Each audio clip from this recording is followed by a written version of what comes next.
আসসালামু আলাইকুম। আশা করি সকলেই ভালো আছেন। আমি এমডি রেজওয়ান আলী আছি আপনাদের সাথে। আজকে কথা বলবো যারা নতুনভাবে শুরু করতে চান, এটা যে কোনো কাজই হোক না কেন, ব্যবসা হোক, আপনার পড়াশোনা হোক বা ফ্রিল্যান্সিং হোক, আপনারা কিভাবে শুরু করবেন। নতুনেরা কিভাবে শুরু করবেন স্টেপ বাই স্টেপ আমি বর্ণনা করছি। 1 নাম্বার, আপনাকে একটি নির্দিষ্ট সময় শিডিউল তৈরি করতে হবে। 2 নাম্বার, আপনাকে একটি নিশ বা ক্যাটাগরি সিলেক্ট করতে হবে যেটির ভ্যালু আছে। আপনারা যে কাজটি শিখবেন সেটির অবশ্যই ভ্যালু থাকতে হবে। 3 নাম্বার, এই নিশ বা ক্যাটাগরি কাজটি কতদিনে শিখতে পারবেন তার একটি তালিকা তৈরি করতে হবে।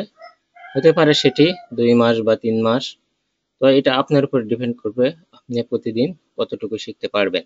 4 নাম্বার, এই কাজ সম্পূর্ণ শিখে, আমি এখানে মিস্টেক করছি, এই কাজ সম্পূর্ণ শিখে এই কাজের উপরে এক্সপার্ট হতে হবে। আপনি যে কাজটি শিখবেন সেই কাজটি পরিপূর্ণ এ টু জেড পরিপূর্ণ জানতে হবে এবং সেই কাজের উপর এক্সপার্ট হতে হবে। 5 নাম্বার, আপনাকে খেয়াল রাখতে হবে এই কাজ শেখার সময় অন্য কোনো দিকে মুভ করা যাবে না। অর্থাৎ আপনি একটা কাজ কিছুদিন শিখলেন, শেখার পর এখন চিন্তা করলেন এই কাজটা ভালো লাগতেছে না, আর একটা কাজে মুভ করলেন। আসলে এটা করা যাবে না, তাহলে আপনার সময় নষ্ট হবে এবং কাজও শিখতে পারবেন না। 6 নাম্বার, প্রতিদিনের রুটিন ফলো করে কাজ করতে হবে, কোনোভাবে এর থেকে বাইরে হওয়া যাবে না। অর্থাৎ আপনি যে রুটিনটি তৈরি করবেন সেটি অনুযায়ী সেই সময় দিয়েই আপনাকে সময় মেনটেন করে কাজ করতে হবে, এর থেকে বাইরে হওয়া যাবে না।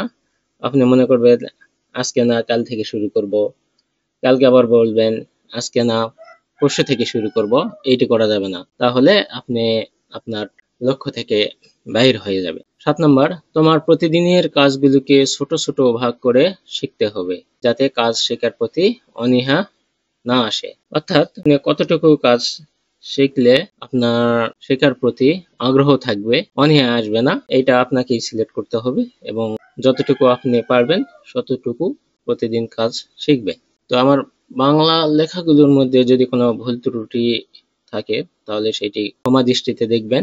আর এই ফাইলটি আমি পিডিএফ আকারে এই ভিডিওর কমেন্ট বক্সে দিব, আপনারা এখান থেকে এটি ডাউনলোড করে নিতে পারেন। তো এর পরের স্টেপে দেখাবো আপনারা ক্যাটাগরি বা নিশ কিভাবে সিলেক্ট করবেন, আপনারা গুগল সার্চ করে কিভাবে এটা বের করে আনবেন এবং কোন কাজটি শিখলে আপনারা ভ্যালুয়েবল অর্থ উপার্জনের দিকে ধাবিত হতে পারবেন। তো ঠিক আছে, নেক্সট ভিডিওতে আবার দেখা হবে।